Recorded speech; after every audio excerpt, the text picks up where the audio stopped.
Welcome back, folks, to the pursuit of something. I have a special friend, Mr. Rocky Russo, with us today. Rocky is actually a friend of several years. We go back. He was a client at first, and I just remember meeting you, brother. Your soul was so warm, which I shared with you recently on your podcast. And aside from just getting current on what's going on with you, I'm interested to learn a little bit more about your story, brother. So, how would you like to introduce yourself today?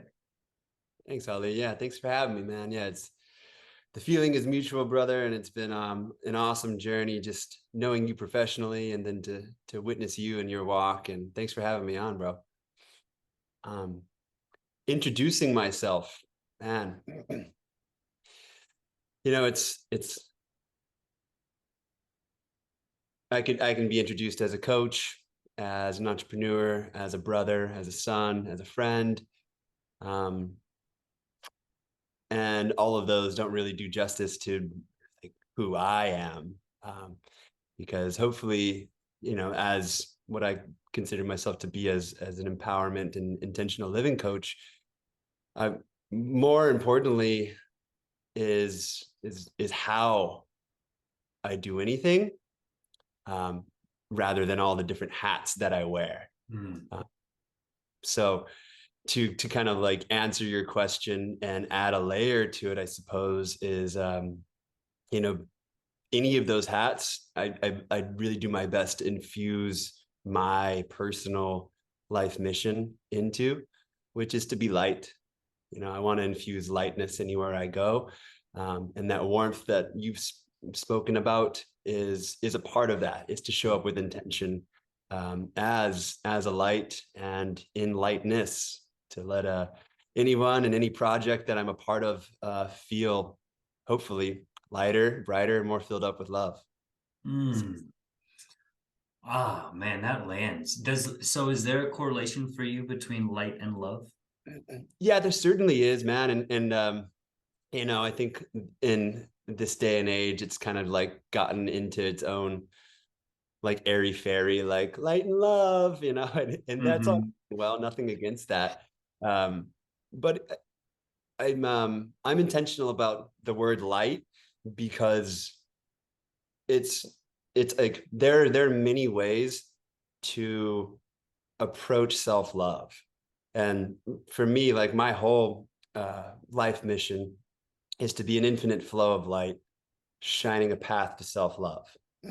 And when I say it all the way out that way, and if you see any of my posts and kind of like any of my sign-offs, I'm pretty much always saying be light, be light. And that's what that all comes down, boils down to. But for me, it is the lightness of love, but specifically, as the way I put it with my clients, a lot of times it's like I'm rarely in front of you pulling you, I'm rarely behind you pushing you, but the majority of the time I'm next to you with a flashlight. And sometimes I'm like guiding, I'm like showing like, hey, there's the path forward. And other times I'm like shining at the shit we don't want to look at and Yeah. saying, hey, what about that over there? So light is uh, multifaceted, but always correlated with love. Yeah. Mm. Yeah, man, I feel that from you. That's so cool too. You're like literally living that right before we hit record. There was this light coming in through your windows, and you're in beautiful Hawaii right now, which we'll talk about in a bit. But I was just like, oh my gosh, like this is, I share with you, like this almost feels like a divine experience we're about to get into. And so, dude, light, that word is totally you, man. Yeah. Totally Thank you. Oh, I love that. Okay, so you share, this is cool. I want to know a little bit about your journey to getting into this. So you dropped some cool stuff around your life mission, and then this beautiful understanding around light and love and how you coach others. So take us back. Give us the version of sort of how you led up to this mission that you're currently pursuing, and then anything that feels relevant to that. Cool, bro. Yeah, absolutely. I mean, I was born May 29th, 8 pounds, 4 ounces. And I took my Oh, first. solid. Yeah. No, we'll fast forward to about the time that I was recently writing. I've been getting back into some of my long form copy lately. I love to write, but you know, as an entrepreneur, sometimes it's just like I got a million things to do. When am I going to write? You know, but Right. it's been feeling really authentic, and it might be just the winter season. I'm not sure, but I was recapping this question actually, and kind of talking about my journey as of the last really like decade or so. And if you were to take a snapshot of this guy named Rocky, just what is it, 2020? Just like 10 years ago, even less, like 8 years ago, there'd be like there had been scraps of what you see today, but it was certainly just this slingshot of having to go through what I did to become who I am today. And I say that with a grain of salt because it's like there weren't like as I'll unpack it, there's not any like crazy hardships. But it's all relative and we're all on the journey, right? So now as an entrepreneur, as an adventurer, as someone who's like, I live half the year off the grid in Hawaii in a house that I built with my bare hands. And I've taken wood shop like twice in my life and built skateboard ramps before that. You know, it was certainly an adventure that I didn't even realize what the chapters of it would be, or the lessons that were in store for me would be. So I'm happy to like unpack more of that, but what led me through all that to all that was really feeling the restriction of being so wrapped into what society wanted for me. Yeah.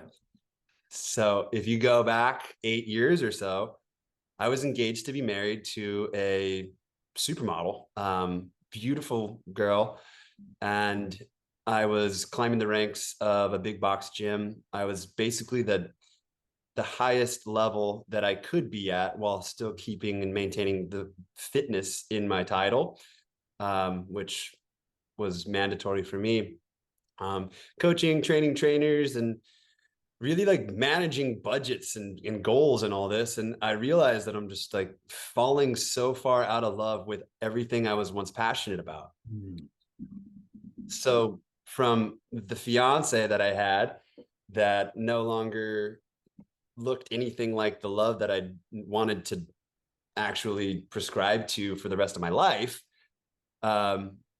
and then looking at the job and the amount of people that I was once able to help, and now thinking like every time I'm walking into my boss's door, I'm closing it behind me because I know we're just going to be getting into a verbal battle, and coming home each night to just be like, what, like just drained. Yeah. And this was the life that society says, go live it, you're going to be happy. No way. Mm-hmm. Way. So I finally hit a breaking point. It was 2014. I was the youngest, highest paid person in the fitness world of this company, engaged to be married, and finally just like, I'm done. And I quit my job, quit my wife, moved to Costa Rica. and Wow. and that was the start of it, man. That was the start of me just like falling back in love with myself. And it started with self-inquiry. And I've since adopted this whole self-care phases that I'm happy to unpack with you a little bit more. But I didn't know I was living it at the time. But that started what I call my 4-year monkship. So for the next like 4 years, I I happily was just dating me. I like if I would like hang out with girls and do all that and it'd be fun, but like if they even used the word date, it'd be like deuces, like I'm out of here. Mm-hmm. Because I just needed nothing that looked like that. I was just more interested in getting to know myself again, and like such an intimate level. So that was certainly a fun period of time, and one that I think like many people in in the healing or helping world get caught up in, they can kind of just like, here's where I need to stay, or hey, I'm going to help you. You should come do this. And it's reality. It's like, this is great to visit, but if you can integrate that and then rejoin life and on your own terms, that's where I think the sweet spot really is. That's where the butter is. And that's what I aim to do now in my coaching and any projects that I do, which happy to get into more. Wow. Okay. Yes. Okay. This is big. So there's all types of questions I have to control within my mind right now. But one of the things that I want to point out that I think is massive part of your story, and I appreciate you sharing, is this understanding, this awareness of self-love. You also mentioned self-care. And then my filter on these words and where they go is showing up as our authentic selves. So how do we really want to step out into the world? Which is a powerful thing, man, because when I look around, I don't think many people are stepping out into the world exactly as they are, nor are they really focusing on self-love, which you took 4 years to do, man. Props, because a lot of us are just running through the motions, doing the things that others want, seeking external validation instead of really finding it within. And that has to be part of your story, man. The other thing that I have to ask, or at least confirm, because you just blazed through this. You built that house that we're looking at right now? This house, no. This is I'm back in California right now Oh, for you're back the in Cali. Okay, cool. yeah. Yeah. I mean, for those listening, there's a stuffed sloth behind me, not real. There's a Yeah, sitar over here. yeah, Ukulele. sitar. Yeah. Well, either way, I saw that last time we connected. So you took on a project to build a house yourself. Yeah, man. Like, what a That's trip. that is amazing, dude. How long did that take? Um, it's still like a work in progress, but it's livable. And when I'm not there, it's being rented out. If somebody wants to stay in my house, they totally can. It's on Airbnb, but it's technically a tiny home, and let's see, 16 by 12 on the inside, and then I've got a 10-foot deck that wraps around. So it's like I think just under like I think it's like 450 square feet of like kind of like living space. Uh, Sweet. yeah, and it's how long has it taken so far? We broke ground. Let's see. We sent the big tractor back there to like flatten the land out further. Mm-hmm. November 2020. I started laying lumber February 21, and it was to the point of being able to be rented out. So that's like I can kind of like use that as a checkpoint, I guess. Midsummer 2022. So I Wow. guess like a year and a half to get it kind of like up and good enough to stand behind and say someone else can come stay here. That is legit, dude. It's so cool. I'm having these conversations with my children about like why we do things, like why we work and why we exchange money. And part of this is like, hey, we have this home, like we had to pay for this home. And they're like, oh, cool. And I'm like, but what if we didn't pay for it? I was like, what would we do? And they're like, build it. I'm like, yeah, and that's hard.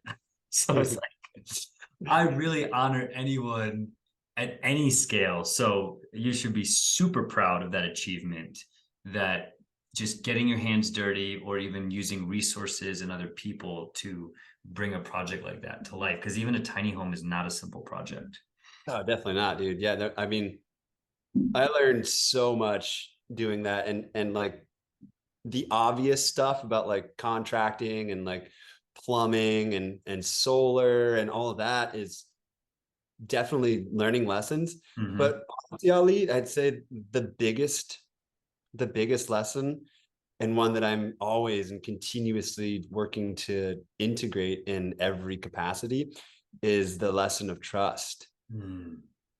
Is like recognizing that I'm gonna go spend thousands of dollars on a project that I'm personally not equipped to do, Mhm. but I trust that the right people will show up during the right times to really help me get it done. And I'm not going to starve. I'm not going to be without a home. I'm going to be safe from the rain. It rains a lot over there. Mhm. Um, and it's the coolest thing, bro. Like every time there was a major project that needed to be done, like laying the floor, which needs to be very level, like we got to set the foundation the right way. Um, one uncle would show up that has just either a contractor or just like the most legit handyman. It's like, oh, yeah, I heard you building up here. What do we got? And it's like, well, we were gonna just like, oh, you can't do it that way. And it's like, glad you're here, man. Awesome. And like the day we had to frame, there's a term in Hawaii called malama, and it kind of loosely translates to take care of. Mhm.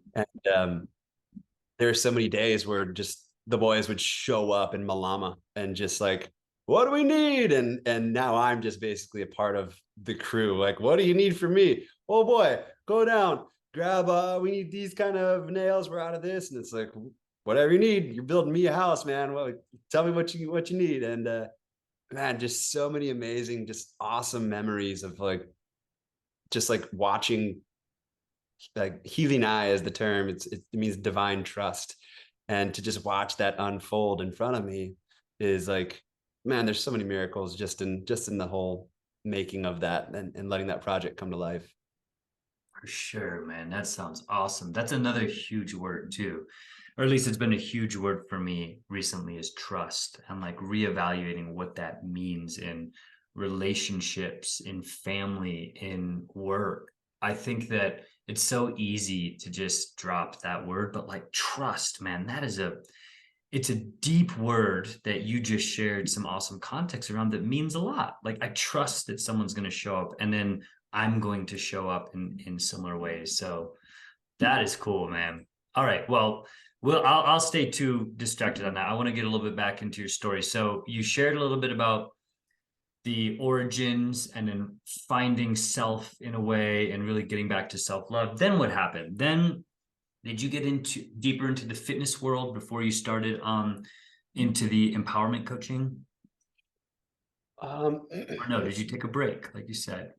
Around that time is um so like after what I consider my 4-year monkship is when I came back and decided like, okay, this is fun, and I do want to participate as a human in society in some capacity. I just need it to be on my terms. Mm-hmm. And that's when, honestly, that's when like angels like you started showing up in my life. And I say that with full sincerity because I had no fucking clue about how to start like any kind of like online business. And then met Kyle through the yoga world, and a lot happened through the yoga world. I was like, Mm-hmm. um, just a lot of like like a lot of gifts, just a lot of people just like showing up to just kind of like extend a hand or an olive branch, and then from there, there's just that community is so strong about healing and helping and meeting you where you're at. Um, so that was a big piece of it for me, was like, okay, I'm going to start taking my skills and what I've learned in my monkship and from society before, and then see what kind of systems I can create to bring it back out into the world. And I'd been doing that to some capacity still as a personal trainer. Like I wasn't completely like out, like just in nature, just, sleeping in rivers and stuff. I'm like, I would take every opportunity I could to go be in nature, which is pretty much like a daily thing. Um, but I'd still have like clients and stuff like that. But I was traveling a lot. I'd spent half a year in New Zealand and over in Bali, a lot of time up actually in BC, parts of Canada. And but then yeah, so I guess to answer your question though, is to take then that, integrate it back into life so that I could participate, make a living on my terms, Mm-hmm. and feel like I was in service again. I have an article about it on one of my websites. I can link to it if you want, but I called it The Shift. And I attribute a lot of the coaching work that I had at the time from my sister Bethany, whose land is the land that I now live on in Hawaii. So Wow. there, like that's the amount of love and Malama that I've been subject to and accustomed to now, and continue to try to like bring out into the world, is quite literally these close friends of mine I met actually in the yoga world as well. I'd be out there helping them on their property so much. They're like, brother, we got like 2 more acres back there. You want to just build a house? Oh, nice. And it's like a no-brainer. Um, but she did like I worked with her for a long time, and she was my coach. And she's just like, I'd say this about Bethany, that you could look into her eyes and just gain 5 years of your life back. She's that type of a healer. Wow. And so yeah, I think a lot of experiencing that work and then integrating what I was going through helped me to start really articulating how I could approach the world in a way that was unique, authentically mine, and could really make a difference. Hmm. So, Dude. Wow. Well, I honor you for creating space for that, because again, I don't think these things are easy. And it sounds like a transition that in many ways you sort of surrendered to and let take place with the help of others. You can going back to the trust. And man, okay. So then let's fast forward. You've got different things going on today. I feel like I want to dabble into a bit of all of them. And so maybe instead of making any assumptions, you can bring us into what is in focus right now. Like, what are you doing now that you're showing up the way you want to show up? yeah, man, thank you. Yeah. Let's fast forward, and it's not a big leap. It's kind of like, since I started that mission, certainly there have been, as any entrepreneur will attest to, like there's projects that I've like stood behind, like this is the best, and then it's like, Right. okay, well, on to the Maybe next. not. Yeah, maybe Yeah, not. right. So, but but we're always trying, and as I speak to like even some of my business consulting clients and stuff, it's just like, as long as you're falling forward, we're making progress. We're still moving forward. Yeah. Body in motion stays in motion. A body at rest decays. Mm-hmm. There is no staying still. So for me, if I want to fast forward to what's in focus now, honestly, my word for this upcoming year, and then this past, like, I don't know, 6, 8, 10 months, year maybe, is community. Community, like 110% over and over again. You can ask any one of my clients, that the term I use most frequently is, we're all just walking each other home. Yeah, I love that line. Okay, tell us more. What does community mean to you? Why is it your word? Community means, literally, so I reference this book often, by Charles Eisenstein. It's called The More Beautiful World Our Hearts Know Is Possible. And it sounds like a divine, like it's a great title. And it's like, I love poetry. And I'm like, first time I read it, it's like, oh, it's just going to be like beautiful and poetry. And it's really not. He's a great philosopher. And it kind of reads more like a blueprint for the new world. And I reference it right now because the new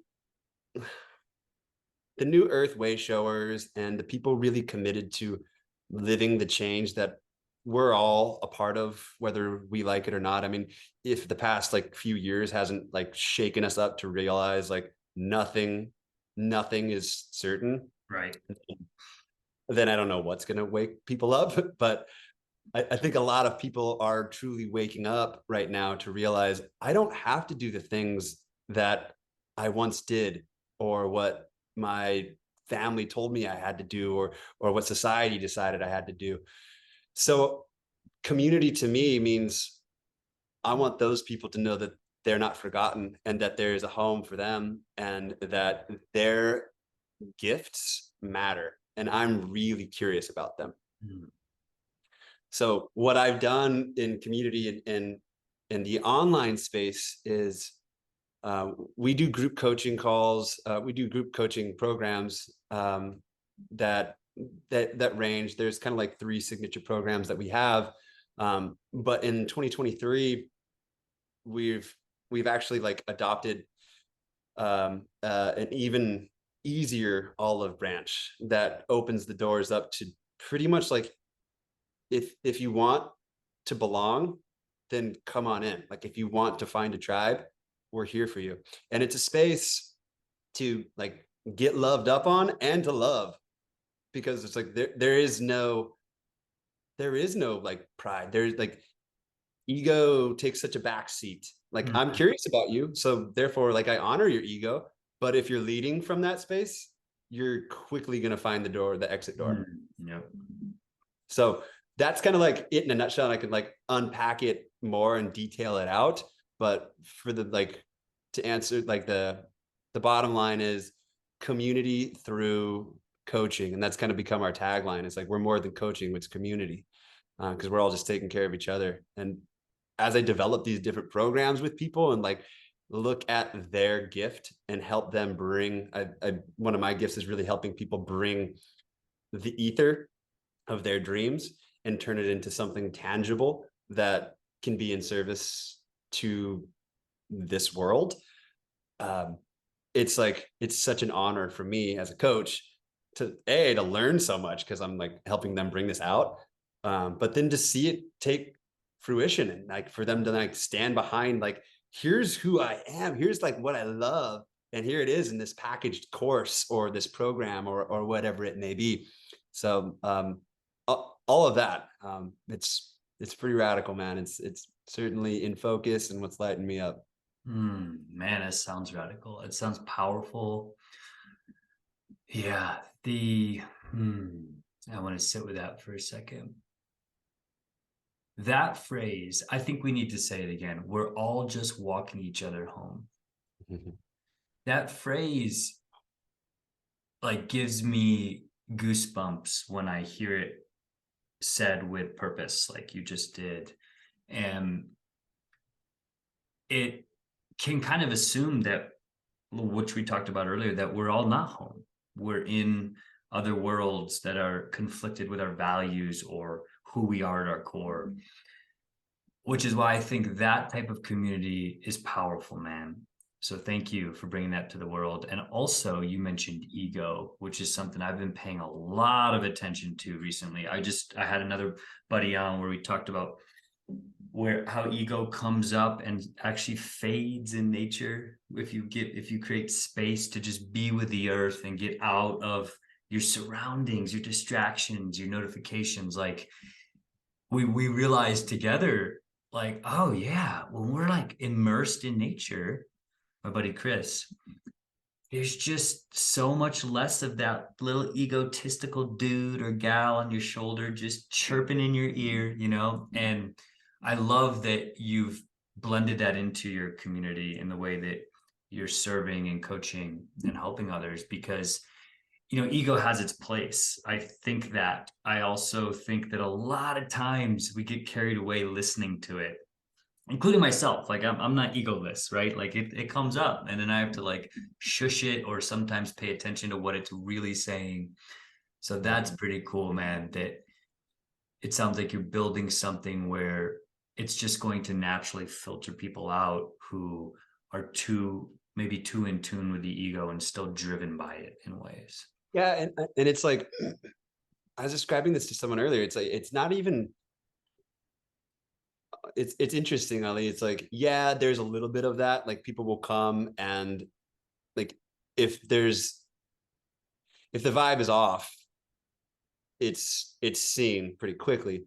But for the most part, what I've seen is a lot of people know they don't know that frequency yet, or they've experienced it and it's gotten them curious enough to come try something out or to join. And then once they're there, it's like we don't know, we only know what we know until we know something else, right? And Mhm. so to me, I've like so many different tendrils out in the world because I wear so many hats. And like all of I've worked with business coaches plenty and stuff, and it's like, yeah, the riches are in the niches. Like, niche down, find something that like you can drive home and really stand behind. And Mhm. that's all good and well, but to me it's like, what if I help people to like build a bridge from their niche and recognize that that's all accepted here. And no, I can't be everything to everyone, Mhm. but so often for me, I know that fitness is a great key that leads, like, opens a door to so much more. And so a lot of people will like knock on our metaphorical door wanting fitness, and once they're in, they're just like, oh, that was like the code that I was picking up on. It was like, I've only known how to ask, or like take care of myself through the lens of fitness. But in reality, that was a cry from my soul to just take care of myself more. Mhm. Mhm. Now that I'm surrounded in a part of a community where that's the emphasis, that's the focus, it's interesting to me that's like all of the people who start like for fitness sometimes like, oh yeah, and like we'll be in the middle of a session, like wrapping up a session, well, oh, how's your fitness, by the way, and it's like, and it's not to like discredit it, like, it will be in focus if it needs to be, but so often it's more of like, why was it, like, if your fitness was not a priority, why? I'm more curious about that, like what part of you is still unhealed or needs tending to, that knows, hey, if my like inner child or some old trauma was taken care of, then I could let the natural state of abundance and wellness flow freely, and I would take care of myself and my fitness would be taken care of. So I'm Mhm. more interested. Yeah. Okay. I see. Yeah. That is super fascinating. It also gets deeper into something I want to bring up that we were actually talking about before we hit record, and that's that fitness, health, wellness, like these words can start to blend. And some people think it's one thing, like exercising, just as an example. And other people could have a whole different interpretation of what wellness is or means. And working out is just a small subset of that, right? Just a piece of that pie. What you and I were jamming on earlier, though, is the reality of feeling whole, feeling healthy, so that you can do other things. I mentioned a quote: a healthy man wants 1,000 things, a sick man wants one thing. And as you just came out of a little illness, and I shared my story with COVID months ago, it was so true. It's like when you're not well, when I'm not well, I'm not thinking about anything else. And so this is really interesting because at the surface level, or if you just like take a look at what's going on, so many people are not physically fit or well. In other words, they neglect this. So back to your point, it's interesting to sort of dissect that. Like, why? Like, if we know that we need this, virtually all of us, to be better and to go do other things, to heal, etc., why do so many people neglect it, man? And the story I've been hearing from a lot of people, especially intelligent people: I know I should do that. I know I should walk. I know I should go to the gym. I know I should eat better. And so it's like, oh, so then either your subconscious programming or your conditioning has just enabled you to not do that for some benefit that you get, or you're just sort of out thinking it and just being like, yeah, whatever. And maybe you haven't really felt the gravity of what I mentioned earlier, where it's like when you're sick, like there's nothing else that matters. But what do you think about that? I want to throw that back at you. Like, no, because you have a background in fitness, and you also have a really nice understanding of total wellness from different facets. Why do you think so many people neglect their health?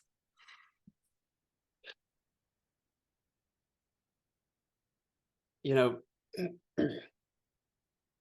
I'm hesitant to use the word trauma because it's like it's almost becoming trendy, and I hate that because Yeah, I feel you. Yep. yeah, so some people really have experienced deep traumas, Mhm. and so the fact that it's becoming like everybody's got a trauma these days, I'm not like a big fan of, but with that said, there's often something that we unpack at some point in our coaching journey that is something that was undealt with, Yeah. whether it's from childhood or from midlife um or even just like some old programming, just like a story that you've been telling for too long. um it's it's often rooted in something like that, and I talk about tap roots. Like once we find the tap root of what like of why your flower's not blooming, like we can pull that out, and then we can actually like take care of you, the plant, and like Mhm. tend to your garden properly. But as long as there's these weeds in there, then it's really going to be very difficult for us to grow. I continue to find, and like, my company is called Whole Fitness because it's like it's meant to be that holistic look at your entire self, your Yeah. entire fitness, and that stems far beyond what happens in the gym or what you're putting into your mouth. I kept finding as a personal trainer back in the day that some of the best results that I'd have with clients are the ones that sometimes we would never hit the floor. We would like show up. I could tell that they're carrying a heavy load, and we would just go like talk in the spin room and sometimes cry and just Mhm. hug or whatever. And like that was the genesis to me realizing, okay, there's a hell of a lot more to just like giving someone the best fitness program. And like I've got more acronyms from personal training certifications and experience and like my master's degree. Like I can give someone the perfect, like a great fitness program that I know will help them thrive. But if there's still blockages between them and their health, then the fitness program, the nutrition program, the meditation, the Reiki doesn't matter. Like, let's find out what's blocking you from that. Mhm. So I use the flashlight analogy again. So like we can come back to being light. For me, to be light is to actually then flash my light on that and say, bro, what is that? Do you want to look at that? Do you want to keep living with that? Do you want to keep carrying that shit? Or Mhm. is it time to let it go? And that's like I'm like when I'm saying right now, it sounds confrontational, and sometimes it has to be that way, but a lot of times it's really more just like it comes from just so much compassion, you know, back to we're all just walking each other home. Like I'm not abandoning my post next to you because you hired me to help you, and I would do it anyways, like I Yeah. want to like I want you to get rid of the shit that you're carrying because selfishly, I want to know what kind of gifts you have. And if as long as you're carrying all this other crap, you can't fully express those gifts. So Dude. Yeah, that's real. Wow. Thank you for that. I think there's so much wisdom in that, in just understanding that there's usually something deeper. So trauma or, and I felt that, dude. I felt your energy when you're like, yo, what is that? Like, and I'm laughing because I saw like some of your gift come out in that, which is really cool, dude, because there is my experience with different coaches over different years for different things is that the ones that have impacted me the most are the ones that talk the least, but when they talk, it's profound and it's usually in the form of a question. mhm. To build on that, they ask questions I don't normally want to answer, which makes me really think and then feel something, right? And then Yeah. finally, they are willing to do what you said. They're willing to hold you accountable. They're not scared to call you out in a healthy way, in a firm way where there's support. And that's exactly how I aspire to coach people in my life, is that doing these things, being a guide, being a support system. And man, I felt that. So thank you for giving us a little sneak peek of how you interact with people. Of course, bro. Yeah, it's coaching's generally described as a dance, and it totally is because there's take and give. And honestly, like I try not to hang up a coaching call feeling friction, but sometimes it's like friction is needed for someone to get uncomfortable enough to Mhm. really take the next step that they need to, because they've been stuck in whatever reality for just too long. So I agree. I agree with that tough wholeheartedly. love, but most of the time it's like, I mean, you know me, and I do like to I like to approach things from like a space of love, from compassion, of understanding that nobody wants to be in the shit when they're in the shit, Mhm. you know. But if we need to go there, then yeah, we got to go there. Absolutely. That's where the work is done. Yeah. So as we shift into something that's part of this world, I understand that you've hosted retreats. Yeah.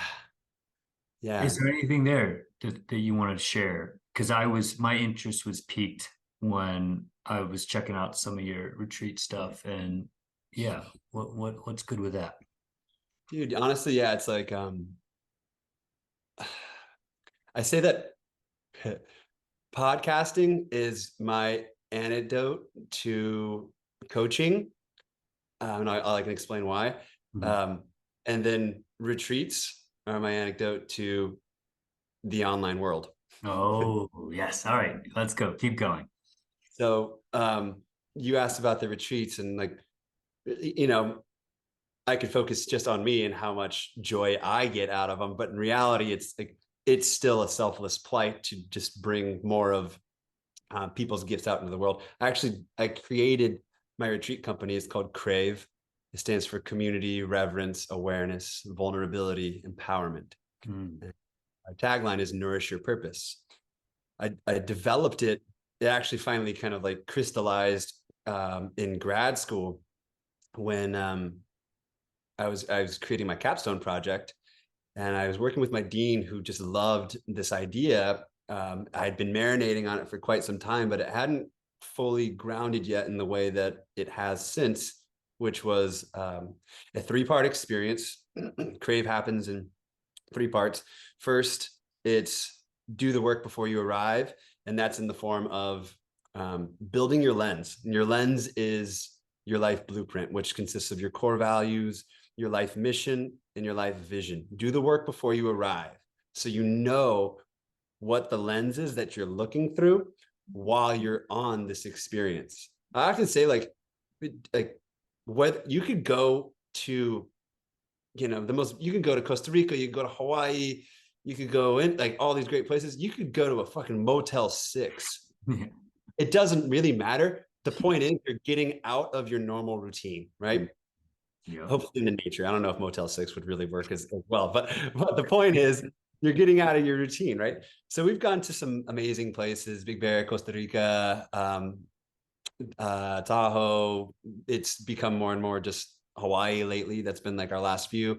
We've got a Bali in the works, but while you're in the retreat space, our invitation to you is to go through everything that we're going to give to you, all the teachings, all the different lessons and modules, because it's not necessarily just like I said this in a commercial for one before, of like, it's not just a sweet vacation in paradise.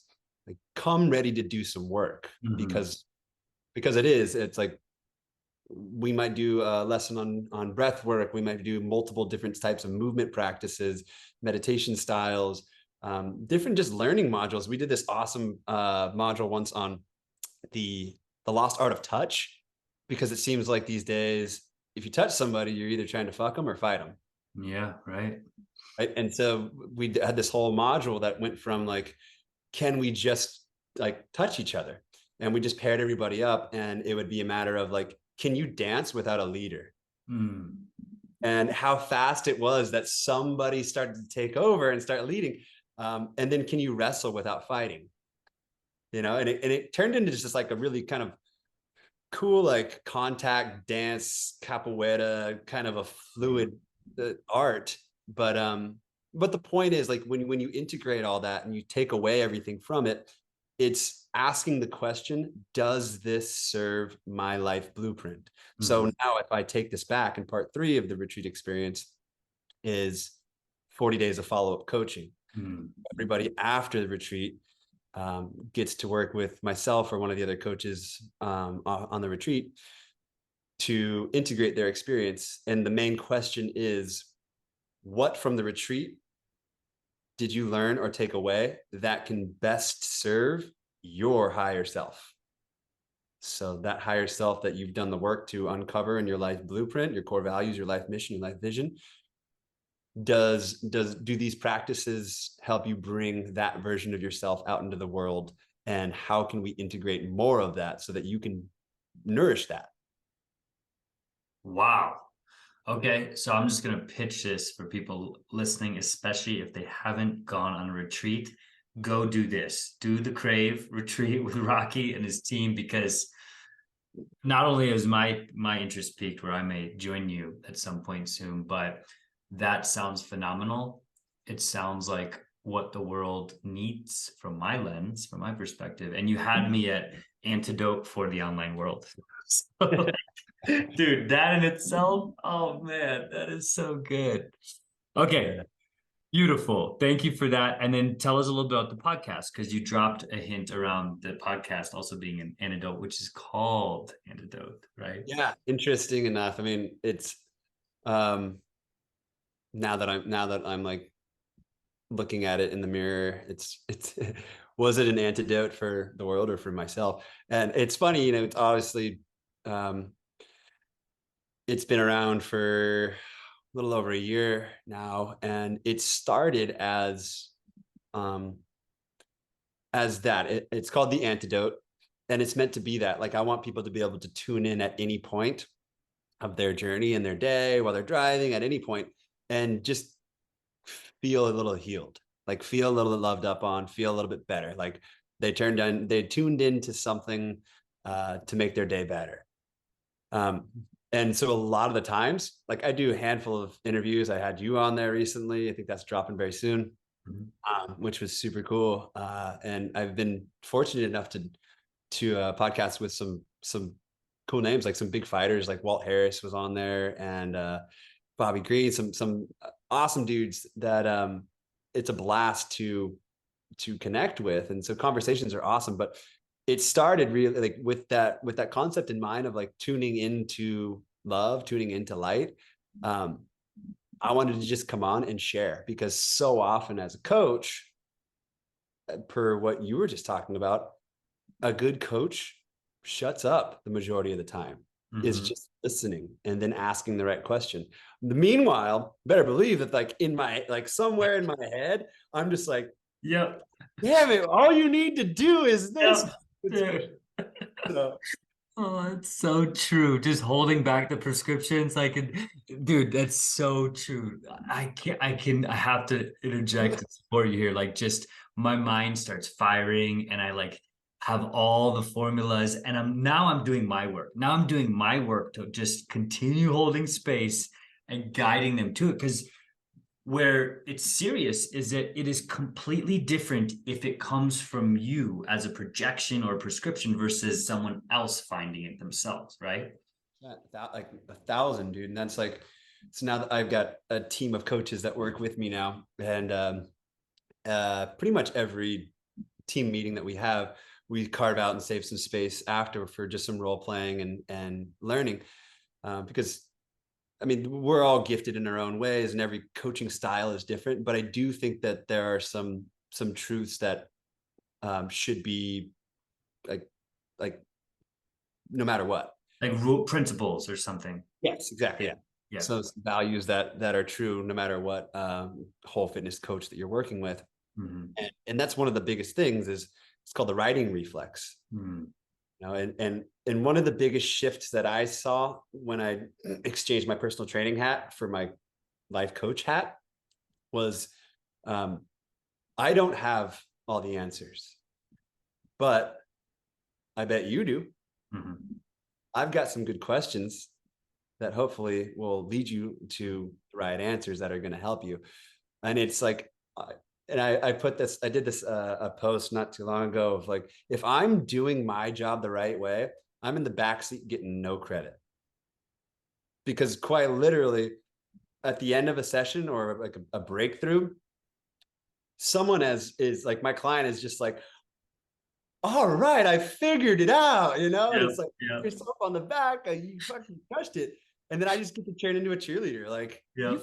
got this. Yes, you know? All right. Well, let's like hold accountable to it. And I Mhm. use the term called soul work that I got from Bethany, because nobody likes homework.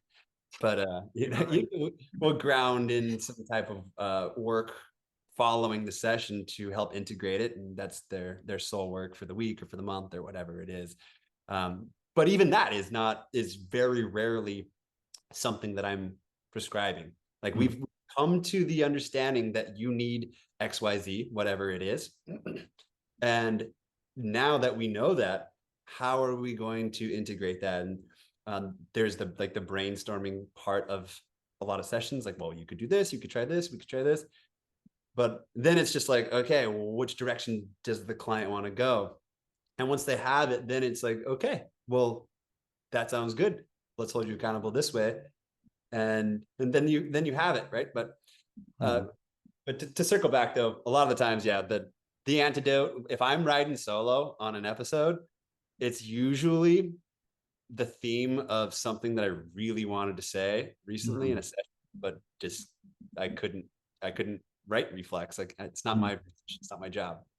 That's So cool. I dig that. Yep. I early on in my podcasting pursuit or adventure, because it's been a lot of fun.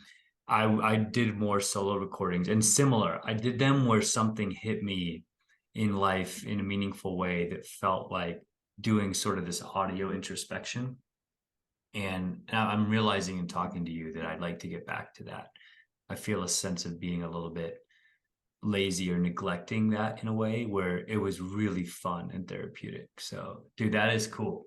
There's one other big topic I want to talk to you about, make sure we squeeze in within time, and that is sort of your experience living off grid in Hawaii. I saw you when we connected last virtually there. I'd love to see you there in person sometime soon, but tell us a little bit about that, specifically like how that came about, why it came about, right? Because I think that sort of choosing time away to disconnect off grid is an intentional thing. And then what it's like, maybe some inspiration for people, including myself, that might want to consider that. 100%, bro. Yeah. I would, again, I will like give the disclaimer that it's, all the right angels come into our life at just the right time. And none of it would have been possible without my dear friends, Tyler and Bethany, who opened up that space for me. Um, and it, it wouldn't have been it would have sounded like a cool pipe dream, had I not known them. But they were doing it. Like, they got the land in 2017. And I was out there often to help on their property and just live and just be with the land and be with them. And so I saw how doable it was, and that they've already done it, and that, like, so when they offered it to me, it was like, well, I've lived in Hawaii multiple times. I've moved my life out to Oahu a couple times, and obviously Oahu's it's got its country parts, but for the most part, it's the main island. I think like 80% of Hawaii lives on Oahu, Mhm. um, but Hawaii in general just holds such a special place in my heart, and it's always kind of felt like home for my soul. So when it was the opportunity to, like, okay, come live here in a house that is mine, it took me all of, like, I don't know, like 17 seconds to be like, Nice. yeah, let's do it. I don't really know how or what or why, like, but like, let's do it. Um, and so it was actually like, it had been in the works as far as logistics and kind of like figuring out timing, if I was going to go with the kit home like they had, or if we were going to build from scratch and all this. All of that was already in the works pre 2020. And then like 2020 hit, and then all of a sudden everybody else was Hmm. considering things that they'd never Yep. had considered before. So for me, like it didn't really affect me. It was kind of like I was already in motion. And now it just seemed like a little less taboo, I guess. Yeah, Uh, right. but but I guess like doing it, going, learning, bro, there was like in February 2021, it was like one of the wettest months on like in history. And that was when I was living under two tents, waiting for my lumber to become a house. Uh, Uh, and just like every night, and honest, like to the point where it's like if you had anything that was white, it just became black mm, because like the moisture just in the air would just turn everything and like eat it with the like the mildew, right? mhm. And it never like I never it never dampened my spirits. It was like I'm right where I need to be. And now that and so I kind of like touched on some of the experience of actually going through the build and all the things that we learned along the way. But now that I'm there, and now that like I can hop on a plane right now and be back at on my porch and doing life the way that I do a lot of the time, um, is such a blessing. And like more than anything now, like my like I'm very in tune with my body. My nervous system informs me when it's time to go back. Oh, that's awesome. And it's very clear because then when I get back, there's usually like a day or two of like just decompressing, of just like getting out of 5G, turning back off, letting my nervous system like find the frequency of peace, of this place that was always the message of the land since we started was this land is yours to share.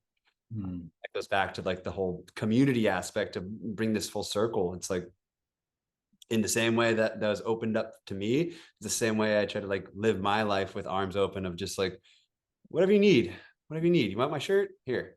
This was gifted to me anyways. That's like nice. but but um but yeah, dude, that's so much of it now is like um I consider it home. I consider it a home. I have like 95% of my family is not in Hawaii that like no blood family is actually over there, but there's Mhm. just so many close connections that it's it makes it easier. But I also want to be a part of like my real nephews, like my blood nephews over here in California. I want to be a part of their lives. I've got a lot of stuff going on over here too, and friends and girlfriends, and like it's like there's life happening here. So um, it's a fun balance now that I get to continue trying to figure out, but I don't figure too hard. That is so cool, dude. I love that you listen to your body. And like you said, your nervous system kind of tells you, because that to me is just natural intuition. You know what else I've been thinking about lately, Rocky, is like, I don't think we were designed to sit in one place. So, let alone just how we sit and work for hours at a station or a desk. But then this whole aspect of like sitting, living in the same home and neighborhood for years and years and years. Like if you go back to our ancestors, they were moving. They were moving and grooving, they were farming, they were trading. Yet we've all, the majority of us have learned to become so like content with just sitting, and there's nothing wrong with it, but I feel the energy, I feel your aliveness as you're like, yeah, yo, like I'm there sometimes, I'm here sometimes, I want to be with family, I want to be with nature. That feels like a pretty holistic lifestyle, brother. So Yeah. the way you're branding things, man, is spot on. Mhm. Anything left unsaid here before we jump into some fun fire rapid fire questions? Oh, I think we covered a good amount. Yeah, if anybody wants to come check out the place in Hawaii, feel Mm. free. I'm sure drop any links to it. You can, Yes. yeah. And if, yeah, I mean, if anything resonates with anybody, like I said, I'm all about community. You can just come as a friend, come as an inquiry. It's open doors. So Cool. just take care of yourself. Awesome. We'll definitely drop all the links, man. Thank you for sharing that. And thank you for just the generosity that you're promoting. I do feel lighter, in fact, just talking to you. It was a more active day today. And then like now that we're on and we're talking about this, dude, it's giving me this energy. So thank you for that. Yeah, man. Anytime, dude. Give me a holler. So, all right, a few quick questions just to have fun, wrap up. Cool. What's the best book you've read lately? Oof. Lately, I'm gonna. This is this is this is true, Mhm. and I'm gonna answer this. I'm gonna answer this twice. I've been really into the Reese Witherspoon book club books lately. Nice. I did not expect that. I know, um, but it's like it's. I haven't had a TV in forever, and I don't like. I don't want to just like mindlessly watch something at the end of the day. Mhm. And so sometimes it's just like get caught in this like sweet love story or something. It's just like, oh, it's endearing to my heart. So there's that. Cool. But then but like on more of like the self-improvement side of stuff that I'm like always in, I'm like rereading The More Beautiful World, Our Hearts Know As Possible. I'm always reading something from Joe Dispenza. I love his work. Yeah. uh, but yeah, anything outside of, trying to think if there's anything that just recently landed on my in my Kindle. Um, I'm currently reading my friend's book. He's like been one of my best friends since like fifth grade, and he's authoring some books right now. So he's asked me to like proofread some of them, and I'm Hmm. having a blast because I actually like can pinpoint who's who in the stories. That's Because, cool. yeah, it's based off of like real life events, so that's pretty rad. So look for his stuff. His name's Nick Viglietti. Cool. We will. That's awesome. Wow. Thank you. Okay, so we had a few nice things. Yeah, Joe Dispenza is awesome, dude. A great thinker of our time for sure. He's an alien, bro. Like, Hmm. yeah, in the best way possible. Like his meditations too, man. I feel like Hmm. he'll just like he'll drop into like different tones and stuff, and you're just like, whoa, I'm being transported into a different dimension, man. And that's his goal. I mean, you're like get you back into the quantum field, you know, and it Right. works. Pretty rad. I agree, dude. He's powerful. Awesome. Okay. What animal are you most scared of? Oh God. Um, I have like this like, ooh, like, think about it and get the shivers. Crocodiles. Oh, yeah. I don't think that's been said yet. Yeah. I mean, I could easily say sharks too, but like as a surfer, I kind of like I just rather not acknowledge them. They're there and they're there to love up on us only. Mhm. That's that, and that's the story I'm going to continue to tell Yeah. myself. Yeah. So Especially the great alligator, whites, especially the great whites. yeah, they're the best, man. Let's not talk about that anymore. Crocodiles are the worst. They're not in my spectrum. I don't hang out with them in like close vicinity, so I can maintain my healthy level of fear of them. They're just Mhm. dinosaurs in the modern era, dude. They don't belong here. Totally. Yeah, that is definitely an animal that if I was one on one with, I would be pretty fucking scared. There's some animals I tell myself a story that like I could wrestle, like, and this is totally the ego or just me being in denial, but like I feel like I could wrestle like a leopard and maybe beat it or just get it off me, you know?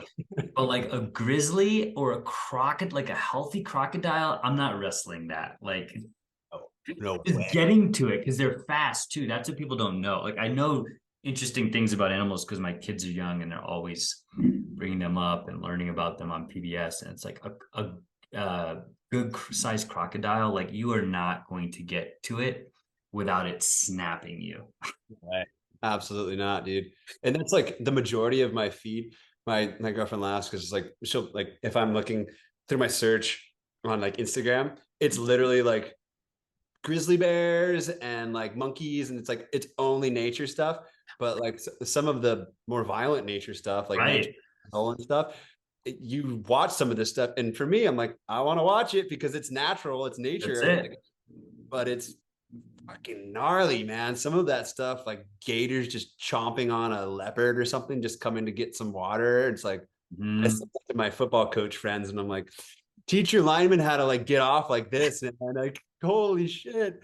But Dude, for sure. Yes, you're right. Nature is brutal. I was just finishing a book, The Comfort Crisis, where he talks about that, like a small part of it. Like we have this fantasy world where Disney makes animals seem so beautiful, like friendly and fun, when in reality it's brutal. So yeah. no Crocs, man. I feel that. All right. Last question. How would you spend 10 million bucks if you couldn't use it on yourself or anyone you loved? Um, how would I spend 10 million bucks? Can I can I say build community? Like even if it's like not, I mean, that's not technically for me, it's like for the greater good. Of course, dude. Create the vision. Tell us. Cool. And I mean, I don't necessarily love all these people yet, but I will once they're in the community. Mhm. But that's what I would do. I mean, I've never had an interest, and maybe this will change someday, but I've never really had an interest in being the facility owner. Mhm. So I think that's why I really enjoyed the online space, is it's Mhm. about people, it's not about the actual space. Yeah. But I think to if it was like 10 million bucks that I could create some like a very like well equipped online community where people could just what I'm doing right now, but much slower than if I had 10 million bucks. Right, right, right. Yeah, it's kind of like the mall of light workers where people can just gather and get together and heal or be healed and exchange knowledge and wisdom and share and grow. Uh, that's what I would do. I'd probably hire you to do it. Thanks, man. I appreciate that. But wow, that is cool, dude. That's a cool use of money that has not been shared. And I could totally see you doing that. That just amplifies where we started, just the light that you're bringing. So I hope you do that. Actually, I think you'll do that in some way or form. I don't hope. I'm pretty sure you're gonna do that, brother. Thank you, man. Yeah, it's in process, brother. But yeah, if anybody wants to just donate 10 mil, then Speed it up. I'll be stoked. Ollie's gonna be stoked because I don't know if you're doing as much development these days, but I'm sure you could handle a project like that and make it Mhm. awesome. That would be fun. Yeah, that would definitely be fun, especially to collaborate with you. Yeah, man, absolutely. Cool, brother. Thank you. This was an honor. It was a pleasure. Got to learn a little bit more about you and amplify your voice. So I appreciate the way you show up.